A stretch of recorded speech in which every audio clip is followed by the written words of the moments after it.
Toi, j'ai l'impression que t'es un petit peu gênée quand il y a du monde dans la rue et que tu es toute seule, que t'arrives pas à faire des activités toute seule, que t'arrives pas à apprécier le temps que tu passes toute seule. Regarde-moi dans les yeux, aujourd'hui ça va changer ma reine, je vais te donner 14 idées d'activités à faire pour apprécier passer du temps toute seule. Une fois que t'as passé le cap d'apprécier réellement passer du temps toute seule, tu verras que c'est la meilleure des choses au monde. Tu vois toutes les relations médiocres que tu gardes dans ta vie parce que t'as peur d'être toute seule, ça dégage, voilà, ça dégage, à partir d'aujourd'hui ça dégage. Vu qu'il recommence à faire très froid en ce moment et ça déprime, je vais te donner des activités à faire à la maison pour pas avoir trop froid, mais aussi des activités à faire à l'extérieur mais dans des endroits fermés évidemment parce que ce serait bête que tu tombes malade. Donc il faut t'habituer petit à petit à faire des choses toute seule dans la rue, même si elle regarde des autres autour de toi. Comme activité en extérieur, du coup tu peux aller au cinéma, tu peux aller boire un café, tu peux aller à la Fnac, dans une librairie. J'adore la Fnac et j'adore les librairies parce que je pourrais passer des journées là-bas et personne te calcule parce que tout le monde est dans ses livres, tout le monde est dans ses petits trucs.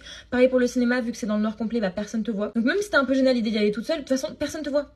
Et personne va te regarder, genre tout le monde regarde le film. De plus, aller au cinéma toute seule, vraiment ma reine, c'est top 3 des meilleures choses à faire quand t'es toute seule parce que tu peux vraiment genre tout ressentir à 100%. Ensuite, évidemment, vu qu'il fait froid encore une fois, il y a les musées, ça c'est génial. Il y a plein de musées d'exposition qui sont gratuites. Il faut juste te renseigner, surtout si t'es jeune et que t'as moins de 26 ans, genre tout est gratuit. Et pour les activités à faire chez toi, si par exemple, je sais pas, t'as pas de copine à voir parce que t'as pas d'amis, bah c'est la vie. Ta meilleure amie, c'est toi-même, donc on s'en fiche. Une chose qui me permet de passer énormément de temps toute seule sans forcément me lasser, c'est des karaokés. T'allumes ta téloche ou tu mets ton téléphone, tu mets un écran, ce que tu veux, et tu vas chanter toutes tes tripes. Alors ça c'est vraiment génial si par exemple, je sais pas, t'es toute seule à la maison.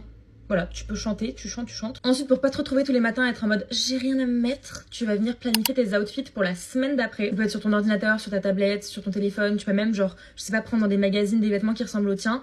Et tu fais des collages comme ça qui représentent tes tenues dans un petit carnet. C'est vraiment une de mes activités préférées, je me sens comme dans Clueless quand je le fais. Et surtout la toi du matin qui n'a rien à te mettre, elle te remerciera sincèrement d'avoir fait ces petites choses. Ensuite, en plus en ce moment c'est grave la mode dans tous les magasins, genre Flying Tiger, Action, tout ça, tu en as partout. Même je crois qu'il y en a à Flux, mais Flux, faut être milliardaire pour aller là-bas. La peinture sur mug, je trouve que c'est génial. T'achètes juste de la peinture pour faïence ou pour verre. Et ensuite tu peux acheter des tasses, tu peux acheter des verres, des assiettes, des bols qui sont tout blancs. Et tu viens les peindre, tu fais tous les motifs que tu veux, c'est hyper relaxant. Mais je mets vraiment un point d'honneur sur le fait de choisir la bonne peinture parce qu'il faut pas que tu viennes manger de la peinture quand tu bois dans ton verre par exemple. Ensuite si en cours t'as des cahiers, fais des pages de garde. C'est complètement inutile mais c'est super beau et ça détend énormément. Quand j'étais au lycée il n'y avait pas un seul cahier où il n'y avait pas des gros dessins, des grosses fleurs, des machins et c'était tellement bien. Après peut-être que je passais plus de temps à faire ça que mes cours mais j'ai mon bac. Un peu comme la peinture sur mug et tout, mais il y a la peinture sur bougie, c'est trop mimi. En plus, ça te permet vraiment de décorer ta chambre, ton environnement, et c'est hyper satisfaisant. Ensuite, ça c'est vraiment une de mes passions en ce moment, j'en fais tout le temps, c'est des vision boards. Il y a des vision boards globaux évidemment sur ta vie, genre dans 6 mois, dans 1 an, où là tu vas venir manifester tout ce qu'il y a dessus. Et tu peux aussi faire des vision boards un peu plus poussés, genre par domaine, par exemple un vision board complet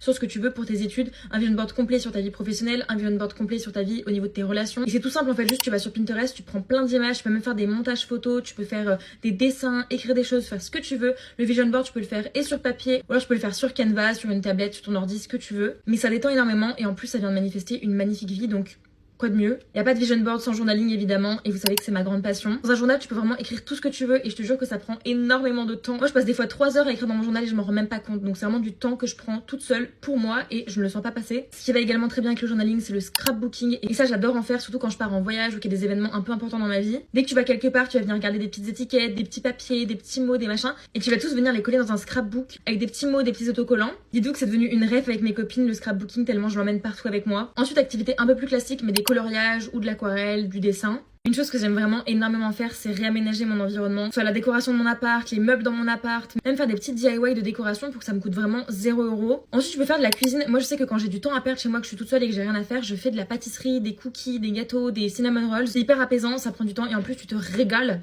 Voilà, donc ça fait plaisir. Voilà ma reine.